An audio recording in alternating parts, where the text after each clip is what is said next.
Bonjour, je vais entamer ici une série de vidéos concernant les cours que j'ai personnellement assurés entre 2013 et 2018 au sein de l'École polytechnique d'architecture et d'urbanisme à Alger ainsi qu'au département d'architecture d'Alger.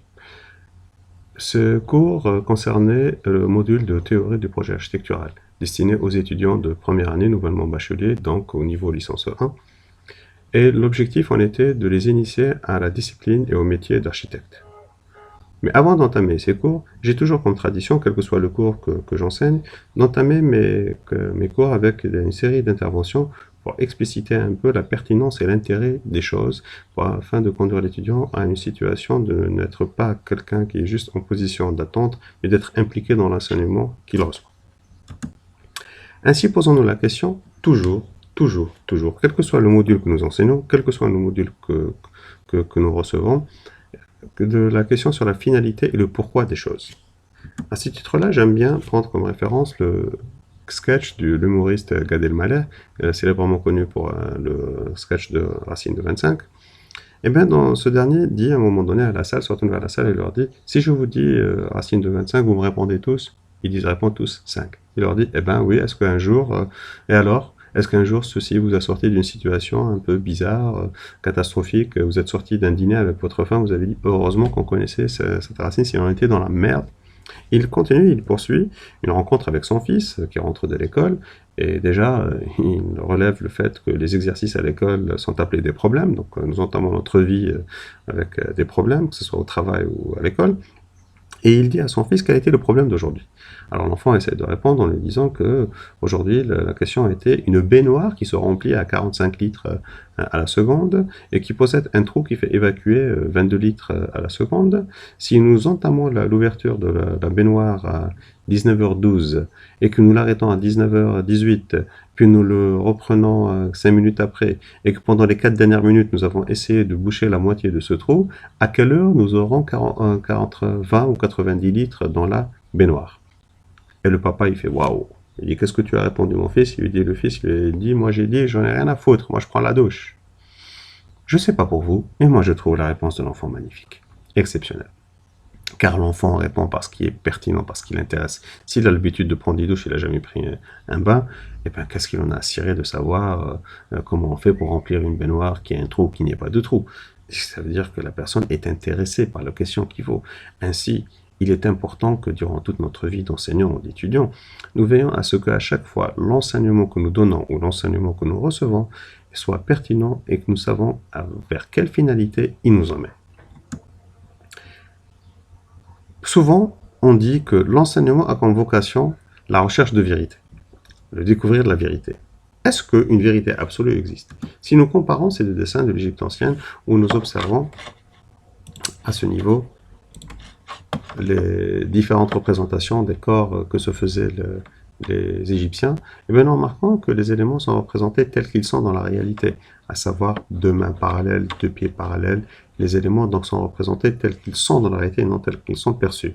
Tels qu'ils sont perçus, ça a été inventé par la Renaissance italienne, où nous voyons ici donc la représentation de bâtiments où les lignes parallèles ne sont pas véritablement parallèles, mais sont en train de fuir vers un point de fuite situé à peu près à ce niveau-là. Et donc nous arrivons donc à représenter les choses telles que nous les voyons, et non pas telles qu'elles sont dans la réalité. Ainsi, où est la vérité?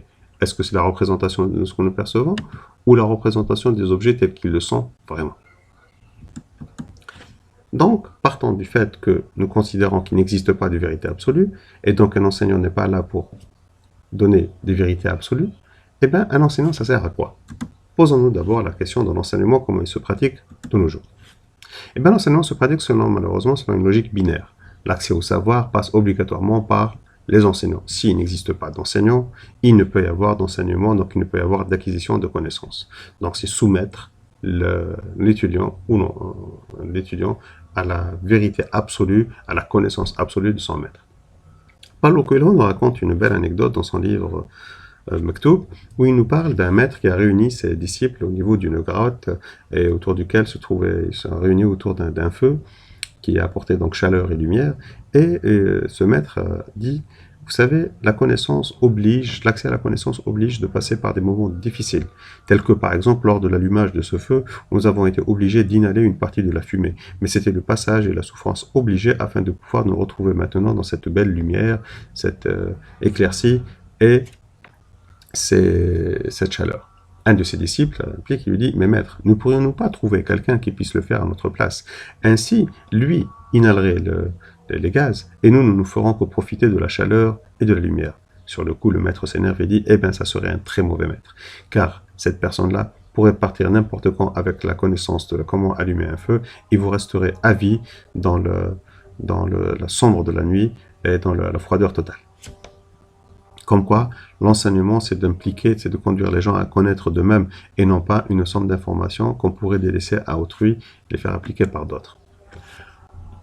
L'enseignement aussi aujourd'hui se base sur on cherche en fonction de la réponse attendue et non pas en fonction de la question posée. Ce que moi personnellement j'appelle le syndrome Umbrella. Toujours je reviens à l'humoriste Gad Elmaleh où il raconte la façon avec laquelle est enseigné l'anglais, où on parle donc toujours avec toujours les mêmes répliques, la même façon de faire, where is Kevin, Kevin is in the kitchen, etc. et tout. On nous apprend quelques mots, quelques tournures de phrases que quand on voyage, par exemple dans des pays anglo-saxons, on essaye de placer. Par exemple, l'humoriste qui se retrouve dans un pays où on parle anglais, où il essaye d'espérer que la pluie va tomber afin de pouvoir placer sa phrase qu'il a apprise durant ses études et qui était where is my umbrella. Donc, c'est un apprentissage qui nous conduit à apprendre des choses et non pas à se détacher pour pouvoir créer ses propres situations qui nous permettront d'évoluer. Un étudiant aussi n'est pas un perroquet. C'est l'enseignement actuel que nous faisons, à savoir, nous considérons l'étudiant comme une sorte d'éponge qui absorbe la totalité de nos informations. Excusez-moi du terme, j'en ai pas un autre. Le jour de l'examen, il va nous les dégueuler, nous les recracher et nous rendre, tenez, voici votre marchandise, vous m'en avez chargé toute l'année, et bien aujourd'hui, à la fin de l'année, le jour de l'examen, je vous rends tout ceci. D'ailleurs, on a l'impression que l'étudiant se décharge d'un poids puisqu'il se vide totalement de l'ensemble de ces informations qu'il a été obligé d'apprendre par cœur pour pouvoir rendre le jour de l'examen.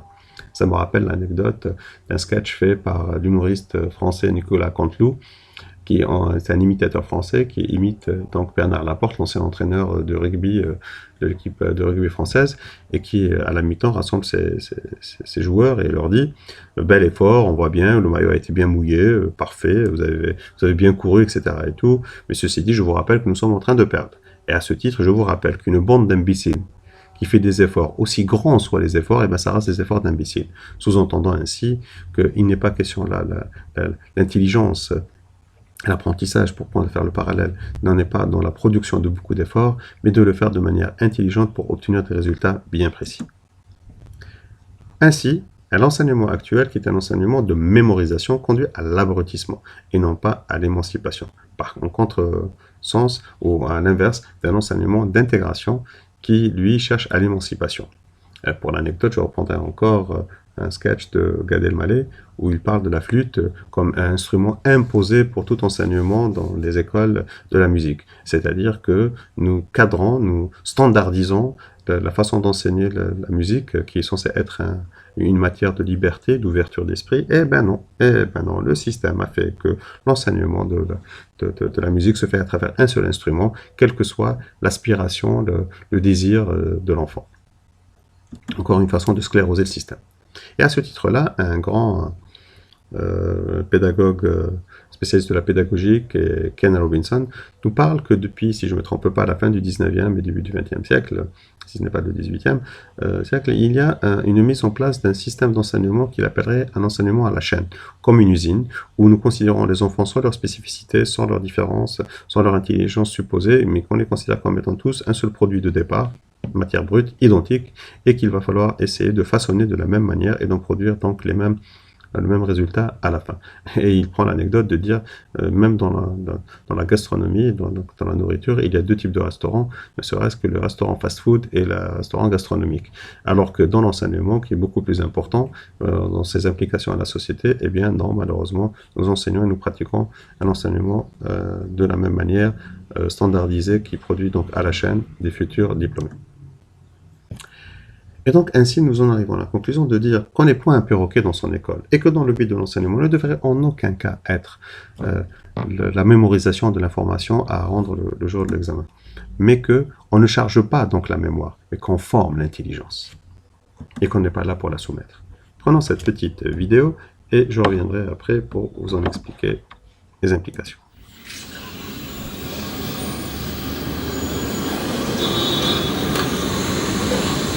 Professor.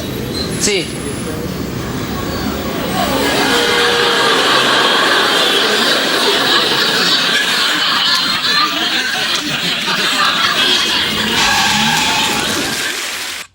Cette vidéo de deux aveugles qui traversent ensemble, où chacun compte sur l'autre pour pouvoir le faire traverser, sans que chacun ne sache que l'autre est aveugle, eh bien, comme le dit la publicité, il y a pire que de ne pas être informé, c'est de croire d'être informé. Et donc, si on fait le parallèle avec l'enseignement et le savoir et la connaissance, il y a pire que de ne pas connaître, c'est de croire qu'on connaît. C'est quand on a l'impression qu'en cumulant les informations de nos enseignants, eh bien, ça y est, nous avons atteint le summum de la connaissance. Or, déjà, il faut espérer que tous les profs se mettent à jour par rapport au niveau de connaissance et d'information de par le monde, ce qui est malheureusement loin d'être le cas. Donc, la plupart des enseignants se retrouvent avec un enseignement et des informations totalement dépassées des fois de plus de 20 ou 30 ans, eh ben, nous sommes dépendants du niveau de connaissance de mise à jour de nos profs. Si ces derniers sont à jour, eh bien, l'information qu'ils nous donnent, elle est bonne. S'ils ne sont pas à jour, elle est dépassée. Mais en aucun cas, ceci nous permet de nous émanciper et d'aller trouver et de connaître de nous-mêmes et d'aller de l'avant. Nous restons toujours dépendants et esclaves de nos enseignants. Alors, quel est le rôle de l'enseignant? Ben, la première des choses, c'est de briser le poids de la société et de l'habitude, qui est celui que nous venons de voir, à savoir créer un rapport de force entre enseignant et enseigné, avec cette logique-là de dire l'enseignant c'est mieux que l'étudiant. Personnellement, ça m'a toujours fait rire, cette fameuse phrase, ça rejoindrait cette façon de voir les choses, ça rejoindrait cette fameuse phrase qui revient tout le temps, avant c'était mieux. Avant c'était mieux. Quelqu'un peut-il m'expliquer comment avant c'était mieux et le monde aujourd'hui est plus évolué que le monde d'hier? C'est impossible. Pour l'anecdote, lorsqu'il y a eu des fouilles qui ont été faites au niveau de la Mésopotamie, donc d'une première civilisation de l'histoire de l'humanité, ils ont retrouvé des tablettes où il est déjà écrit à l'époque. Les jeunes d'aujourd'hui n'atteindront jamais la grandeur des gens d'hier, car ils ne respectent pas, ne font pas, etc., etc. Comme quoi, depuis le début même de la civilisation, cette histoire de nostalgie vis-à-vis du passé et de l'habitude qui était malheureusement, si nous ne restons pas dans l'habitude, nous n'allons pas évoluer. Bien au contraire, je crois que le monde, depuis la Mésopotamie, a fait de grands pas vers l'avenir et vers la connaissance et la sagesse, qui ne l'a été à son époque. Prenons pour l'anecdote, par exemple, l'éléphant, dans cette histoire-là d'habitude. Comment on éduque un éléphant?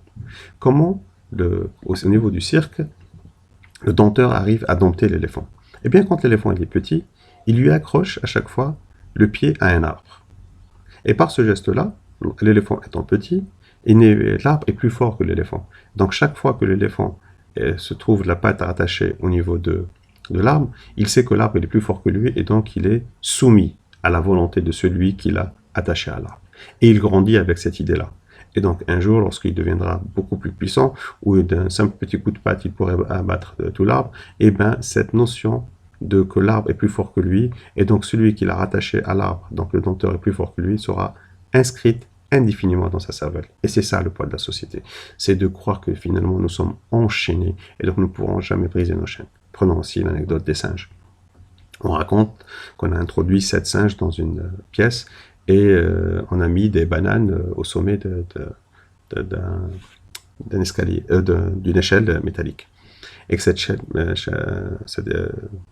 échelle métallique était rattachée à un élément électrique qui faisait que quand une personne ou quelqu'un ou n'importe qui essayait de monter sur cette échelle-là, eh bien cette échelle est électrifiée.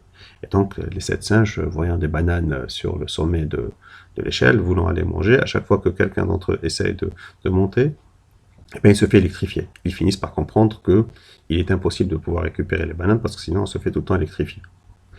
Une semaine après, on retire un singe et on introduit un nouveau. Lui, il ne connaît pas cette histoire d'électrification. Donc il va automatiquement, par réflexe, aller chercher de récupérer les bananes. Sauf que, excusez-moi pour l'erreur, c'est que ce n'est pas seulement l'échelle qui est électrifiée, mais c'est toute la salle qui est électrifiée. Donc l'ensemble des singes qui sont assis sur le sol sont électrifiés. Et donc le nouveau singe qui rentre, ne sachant pas cette histoire-là, que s'il essaye de monter dans l'échelle, eh bien c'est tout le sol qui est électrifié, et donc que tous les autres vont être électrifiés, va essayer de récupérer les bananes. Les autres, sachant que s'il va oser faire la tentative, ils vont se retrouver tous électrifiés, l'empêchent d'y aller.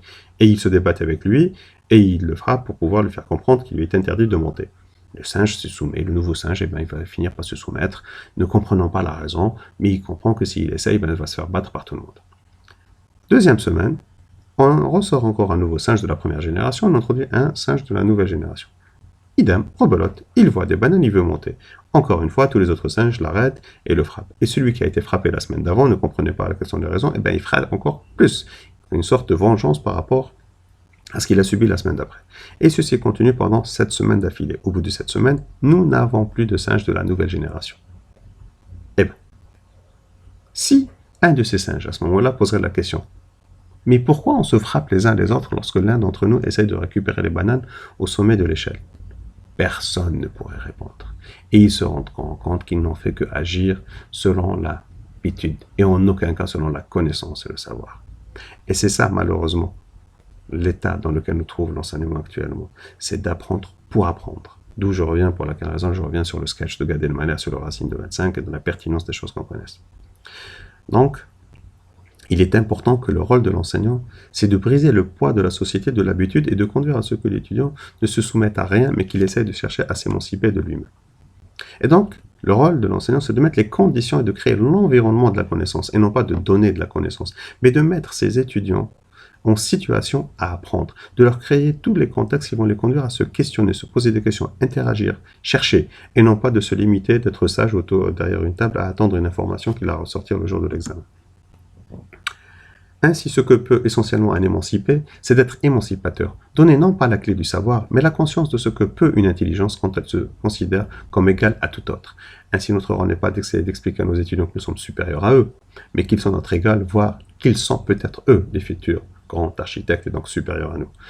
Je parle bien sûr d'architecte parce que je parle du domaine d'architecture, mais si on parle dans l'absolu, c'est de parler que tout élève va finir par dépasser le maître. Et donc, dans n'importe quelle discipline, ce sont des intelligences qu'on doit devoir émanciper afin qu'ils puissent permettre au monde d'aller de l'avant. Ainsi, l'enseignement de l'architecture devra répondre à un objectif essentiel, donner la chance à chacun de s'épanouir et de se construire en architecte, en poussant au plus loin ses propres potentialités. Il devient prétexte pour l'affirmation de la personnalité, et non pas de la soumission de la personnalité. Une histoire que nous raconte aussi toujours dans le livre Maktoub, Paulo Coelho, il parle de deux auteurs, deux poètes, Diogène et Aristippe, excusez-moi, dont je ne me rappelle pas lequel des deux était le grand flatteur du tyran de Syracuse, à savoir Dinis, et l'autre qui maintenait son intégrité. Donc nous allons appeler le flatteur et l'intègre, ainsi que l'intègre était en train de se préparer une soupe de lentilles, et le deuxième, le flatteur, qui passe à côté de lui et qui le regarde, et il lui dit « Si tu savais flatter Dinis, tu ne serais pas obligé de manger des lentilles. » Ce à quoi réplique la personne intègre, et il lui dit « Si tu savais te contenter de manger de lentilles, tu ne seras pas obligé de te soumettre et de flatter Dinis. » Ainsi, ce que nous retenons de cette histoire, c'est que chacun est libre de ses actes, et chacun a la possibilité de pouvoir s'émanciper et aller de l'avant. Tout est une question, quel prix sommes-nous prêts à accepter de payer? Et quel prix sommes-nous prêts à accepter de sacrifices à faire pour pouvoir accéder à la connaissance, accéder à la liberté, accéder à l'émancipation? Comment pourrions-nous faire cela? Premièrement, il faut briser le mythe du choix, qui est une illusion. Premièrement, pour la simple raison qu'il limite les possibilités. Donc, soit choisir entre ceci ou cela, et non pas de pouvoir choisir au-delà. Donc, de croire que si nous ne pouvons, donc des protocoles mis en place qui disent que vous ne pouvez choisir qu'entre ceci ou cela. Nous faisons croire que si nous n'avons pas les moyens de faire le choix entre ces deux, il ne peut y avoir de réponse. Ça me rappelle l'anecdote que, si je ne me trompe pas, c'était Winston Churchill qui disait tout le monde disait que c'était impossible et personne n'a essayé de le faire. Puis une personne est venue, a débarqué dans la ville et on a oublié de lui dire que c'était impossible. Alors il l'a fait. Comme quoi? L'habitude, la société, le poids de la société qui vient toujours nous peser et nous imposer l'impossibilité de pouvoir aller au-delà de ce qu'on a l'habitude de faire. Deuxièmement, briser le mythe du choix, c'est conduire à briser cette idée de n'entrevoir plus le champ des possibles, comme je viens de le raconter maintenant par rapport à l'anecdote de Winston Churchill. C'est-à-dire que le fait qu'on ne voit qu'il n'est possible de faire que ceci ou cela, nous ne voyons pas la possibilité d'aller au-delà, d'aller chercher ailleurs d'autres formes de possibilités de réponse. D'ailleurs, il n'existe pas de réel dans l'absolu. Le réel est lié au sens que l'on associe aux choses. Ainsi, par exemple, si nous regardons ce signe-là, que veut-il dire? Certains diront, ça veut dire zéro. Eh bien, nous sommes de culture française. Certains diront que ça veut dire ok. Ben, nous sommes de culture anglo-saxonne. Et certains, en bougeant un peu la main tout en faisant ce signe-là, se reconnaîtront dans des pays du Maghreb, en Tunisie ou Algérie principalement, où ceci veut dire le signe « si je t'attrape, je te bute ». Et je crois, si je ne me trompe pas aussi, ce signe-là veut dire argent dans la culture japonaise. Ainsi, même signe, plusieurs interprétations en fonction de la culture. Ceci dit, beaucoup d'entre nous connaissent aussi bien, donc si je parle des gens du Maghreb, ce signe-là représente pour nous aussi bien un zéro, un ok, qu'un si je t'attrape, je te bute. C'est dire à quel point aussi nous sommes conscients nous-mêmes de l'interaction culturelle entre les différentes civilisations, les différentes aires culturelles, et donc nous-mêmes, nous ne possédons pas pour la même chose les mêmes vérités absolues. Donc pourquoi le considérer dans l'enseignement? Donc il faut briser le mythe de la tautologie aussi, le mythe que tout le monde sait tout à tout, et ça c'est une spécialité d'une manière mondiale, mais je parlerai de mon pays, l'Algérie, où je ne pense pas que ça se limite seulement à l'Algérie. Prenons l'exemple du foot, tout le monde est entraîneur de foot. Prenons actuellement, parce que je parle dans le contexte du Covid-19 et du coronavirus, et donc où tout le monde est devenu spécialiste. Tout le monde connaît mieux que les médecins, les infectologues, les spécialistes, ce qui devrait être fait ou pas fait. Ses propres spécialistes nous disent nous ne savons pas, mais si vous sortez dans la rue, tout le monde est devenu spécialiste de cela. Tout le monde sait mieux que l'entraîneur de l'équipe nationale, le club de Real de Madrid, quel type de choix il devrait faire. Tout le monde sait mieux que le maçon, comment il devrait organiser son mur, etc., etc. Il faudrait qu'on arrive à comprendre que nous ne pouvons pas être maître de tout, mais qu'il est possible donc de se spécialiser, de connaître et avoir une culture générale, certes, mais de là à croire que nous maîtrisons, nous connaissons tout, est un mythe qu'il est important de briser afin de ne pas conduire à des catastrophes. Et donc il est important aussi d'introduire le doute et le rejet de la pseudo-maîtrise, l'importance de l'erreur.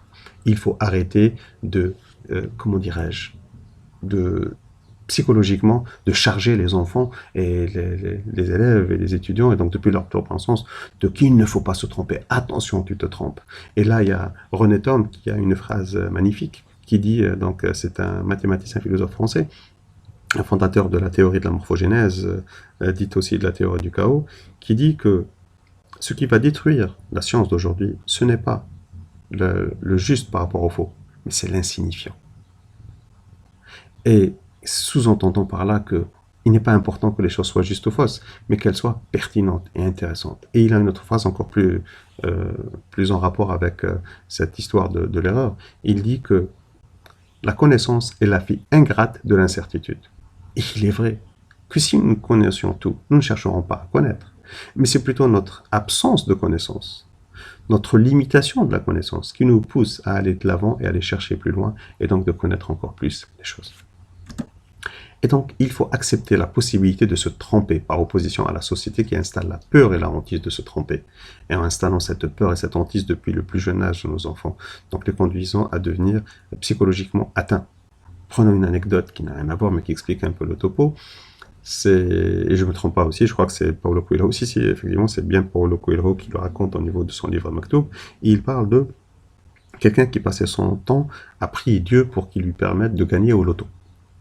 Il priait tout le temps, Dieu, aidez-moi à gagner du loto, Dieu, comprenez-moi, s'il vous plaît, aidez-moi, permettez-moi, je vous ai prié toute ma vie, j'ai été pieux toute ma vie, mais aidez-moi, aidez-moi.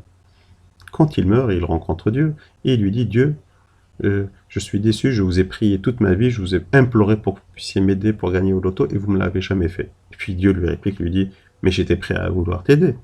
Faudrait-il, avant, que tu aies voulu un jour, ne serait-ce qu'une fois, acheter un ticket de loto? Sous-entendant ainsi que Dieu est prêt à nous aider, et pas que Dieu, tout le monde est prêt à nous aider. Et donc il faut tenter sa chance. Et quand on tente la chance, on a la possibilité de pouvoir gagner. C'est une phrase que je vais vous répéter, que feu mon père, paix à son âme, me disait souvent, que j'adorais. Il me disait, mon fils, si tu ne fais rien, tu as 100% de chance de ne rien connaître. Mais si tu tentes ta chance et que tu te poses une question, on peut te donner une réponse, comme on peut pas te la donner. C'est-à-dire que tu as 50% de chance d'accéder au savoir, comme 50% de chance de ne pas accéder au savoir. Donc choisis, mon fils. Préfères-tu rester 100% de chance, certain de ne pas connaître, ou préfères-tu tenter ta chance à 50% de pouvoir connaître? Je crois que le choix, il est vite fait et sans discussion. Bref, je finirai sur ce point-là en disant que l'homme est le seul animal qui crée des règles pour son bien et finit par s'y soumettre par s'y soumettre comme un esclave. C'est-à-dire que d'une manière générale, l'homme essaie de créer des protocoles, des règles, des façons de faire qui lui permettent d'améliorer son quotidien. Suite à une situation qu'il a vécue, il se dit on devrait mettre des choses et faire des choses pour pouvoir améliorer notre quotidien. Mais à la fin, les règles qu'il établit deviendront des règles et des poids qu'il refusera toujours de pouvoir s'y soustraire, et donc on devient un esclave. Ce jeu des 9 points, peut-être que vous le connaissez, qui est fort intéressant pour dire que d'une manière générale, le problème de ce champ du possible lorsqu'on le limite ne nous permet pas de nous émanciper. Si on vous posait la question, comment relier ces 9 points par 4 lignes continues, sans interruption? Je me tais pendant une dizaine de secondes, vous laissant essayer de voir comment vous pouvez réussir à résoudre ce problème-là. Donc je répète, comment relier ces 9 points par 4 lignes continues sans lever la main?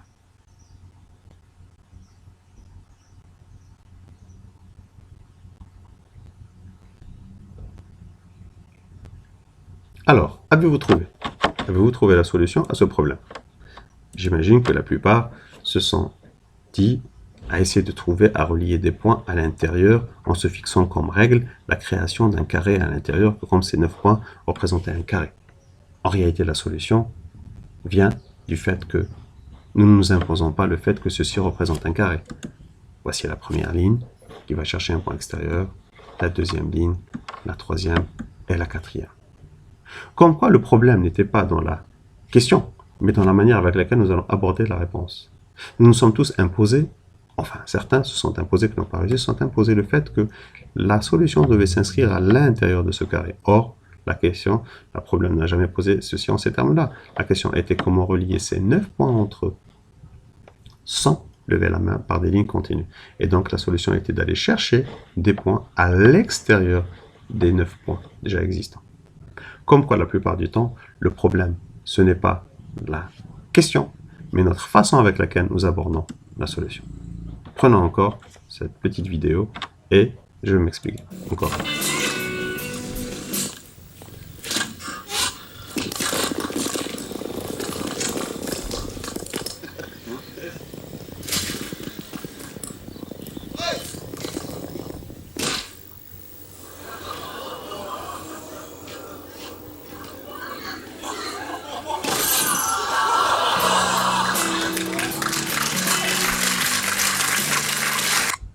Mes chers amis, lorsque notre champ de connaissances et de culture et de référence est assez limité, eh bien il ne faut pas s'étonner qu'on puisse avoir ce genre d'accident dans la vie. Effectivement, lorsque quelqu'un ne connaît que le football, il n'est pas au courant qu'il existe d'autres sports avec des formes de boules qui ne sont pas aussi malléables qu'un ballon de football tel que nous venons de le voir à ce niveau-là. Et qu'il faudrait donc accepter le fait de dire je ne sais pas pour pouvoir avoir plus de connaissances et éviter de se fracasser le mur en face. Se fracasser la tête sur un mur comme nous venons de le voir dans cette petite publicité. Ainsi, nous en arrivons maintenant à se poser la question, mais comment un enseignant ou une situation où quelqu'un peut-il dépasser ce blocage et accéder à résoudre les problèmes ou accéder à des connaissances et développer son champ référentiel? Eh bien tout simplement par le changement d'angle de vue, comme nous allons l'observer sur une série d'exemples ici. Ceci est un site très célèbre, c'est le site classé au patrimoine mondial de Machu Picchu, au Pérou. Donc vous voyez, donc ça c'est le site de cette ville très ancienne, Inca, si je ne me trompe pas, et donc qui est classé au patrimoine mondial, connu sous le nom de Machu Picchu, cité Inca. Si nous observons cette image, peut-être que nous ne découvrons pas une certaine spécificité, mais si nous retournons cette image à 90 degrés, et bien subitement ce changement d'angle de vue nous fait apparaître à ce niveau-là un visage de la montagne avec une forme de yeux, de nez, de bouche et de menton. Donc le changement de perception nous fait découvrir de nouvelles choses. Donc ici, ce bonhomme où on est en train de voir en rapport avec une sorte de naine, alors que ce n'est qu'un jeu de perception visuelle, d'angle de vue qui nous fait faire croire que la personne qui est debout ici est beaucoup plus grande que celle qui est en arrière-plan. Deux insectes qui se rencontrent et qui regardent au loin et qui disent « Nice sunrise », quel beau coucher de soleil. Suite à quoi le deuxième réplique Wow, amazing. Or finalement, si on change d'angle de vue, nous nous percevons qu'ils ne sont en train d'observer qu'une boule de tennis, ni plus ni moins. Regardons par exemple ces différents drapeaux. Si je vous dis ceci est le drapeau de quel pays? Les connaisseurs me diront c'est l'Indonésie. Et celui-là, la Pologne, et celui-là, la Finlande, et celui-là, la France, et celui-là, le Luxembourg, et celui-ci, la Thaïlande. En réalité, ce n'est ni l'Indonésie, ni la Finlande, ni la Pologne, ni la France, ni la Hollande plutôt, ni excusez-moi, j'avais dit Luxembourg, donc c'est la Hollande, ni la Thaïlande, mais plutôt le drapeau de la Norvège. Donc tout est une question de point de vue. Donc il n'y a pas de vérité absolue, mais il y a de la manière avec laquelle nous l'abordons. Si je vous montre cette image-là, et bien tout le monde dira que c'est Charlie Chaplin, et limite il y a un petit sourire qui s'esquisse dans le coin de cet grand humoriste, grand acteur du siècle dernier.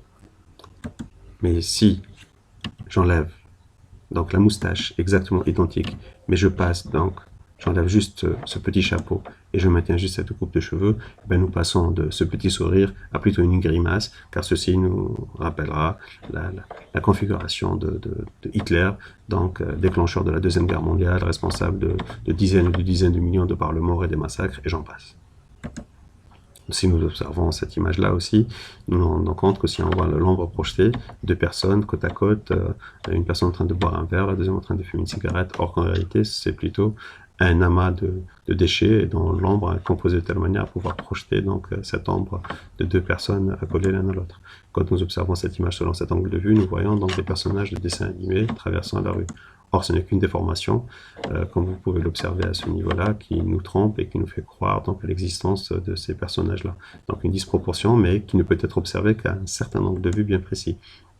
J'aime bien cette image-là de la représentation d'un œuf. Nous avons d'un côté, pour ceux qui connaissent, Picasso et Salvador Dali. Salvador Dali, l'un des plus grands surréalistes du monde, et Picasso, l'un des plus grands cubistes de l'histoire de l'art. Et donc, bien que tous les deux observent les deux l'œuf, eh ben Picasso, œuf ou pas œuf, eh ben ça se représente en tant que cube. Salvador Dali, eh ben il va au-delà dans son surréalisme. Eh ben non seulement il voit l'œuf au-delà de sa composante de coque, mais carrément l'œuf à l'intérieur qui est déjà cuit et qui est en plus, par je ne sais quelle raison, suspendu à un arbre. Observons cette image-là. Donc, de soldats américains de la guerre en Irak, deux soldats américains en face d'un soldat irakien. Si on était sur la chaîne Al Jazeera, par exemple, eh ben, cette dernière nous montrera, nous cadrera sur ce côté-là pour essayer de mettre en avant la cruauté de l'armée américaine par rapport à le traitement des Irakiens et des Arabes. De l'autre côté, si c'était la chaîne CNN, c'est plutôt elle insisterait sur le côté je dirais pas bien-être, humanisme, voilà, l'humanisme du soldat américain qui essaie donc d'apporter de l'eau à ce pauvre soldat irakien. En réalité, comme on peut l'observer, la réalité est un peu plus complexe, il y a un peu de tout, mais tout n'est pas blanc ou noir, il y a tout un dégradé de gris, donc encore une fois, la vérité absolue n'existe pas. Qu'en est-il en architecture? Est-ce que c'est vraiment différent de tout le reste? Eh bien, j'ai tendance à dire que non. Observons ces images-là d'un immeuble que j'ai personnellement photographié à Porto lors de ma visite de cette ville en 2007, si je ne me trompe pas. Donc j'ai observé ce bâtiment-là qui m'avait intéressé, et surtout ce qui m'avait intrigué, c'est ces petits éléments qui encadraient les fenêtres. Sur le coup, je me suis dit, tiens, bof, qu'est-ce que c'est que ces éléments, qu'est-ce qu'ils apportent à part les effets d'ombre et tout. Heureusement que j'ai eu la chance de repasser par le même endroit le soir. Et là, toute cette perception a changé. Et là, un petit côté d'émotion du fait, waouh! C'est un petit côté de magie de l'observation, donc de ces éléments-là qui, pendant la journée, ne représentaient pour moi rien d'autre que d'encadrement de fenêtres qui apportait un minimum d'ombre, et encore, je ne voyais pas l'intérêt de cette chose-là. Mais le soir, cet effet donc de luminaire qui entoure ces encadrements, ont créé une émotion à l'intérieur de moi. Donc, voyons que finalement, quelle que soit la discipline, quel que soit le module, quels que soient les sujets que nous entamons, eh bien, il n'existe pas de vérité absolue, mais tout est question d'angle de vue, de point de vue, qui nous permettent donc de nous fabriquer notre propre réalité. Et ceci est fondamentalement le rôle de l'enseignant. Permettre aux étudiants de se former ses propres vérités. Pour reprendre l'anecdote, une fois avec un enseignant que je respectais énormément, que je respecte toujours énormément, et qui m'avait fait la remarque suite à une conférence où sa femme avait intervenu, il avait commencé à énoncer un ensemble de recettes, et que j'avais intervenu, j'ai dit, madame, excusez-moi, mais un enseignant n'est pas là pour donner des recettes. Il m'avait pris, il m'a dit, comment tu oses dire ça à un amphi, devant des étudiants, où tu leur dis que l'enseignant n'est pas là pour donner des recettes. Je lui dis, oui, c'est comme dans la cuisine, les grands chefs ne sont pas, quand ils vont dans les écoles, les grandes écoles de cuisine, ne sont pas là pour apprendre des recettes, mais on leur apprend comment faire plus tard leurs propres recettes. C'est ainsi le rôle fondamental de l'architecte, de l'enseignant en architecture ou autre, c'est de conduire à créer les conditions et le contexte qui permet à nos étudiants de pouvoir créer leur propre vérité et donc dans notre domaine, de concevoir leur propre projet selon leur propre architecture. Je vous remercie. À bientôt, j'espère, pour une prochaine vidéo sur le cours de théorie du projet architectural.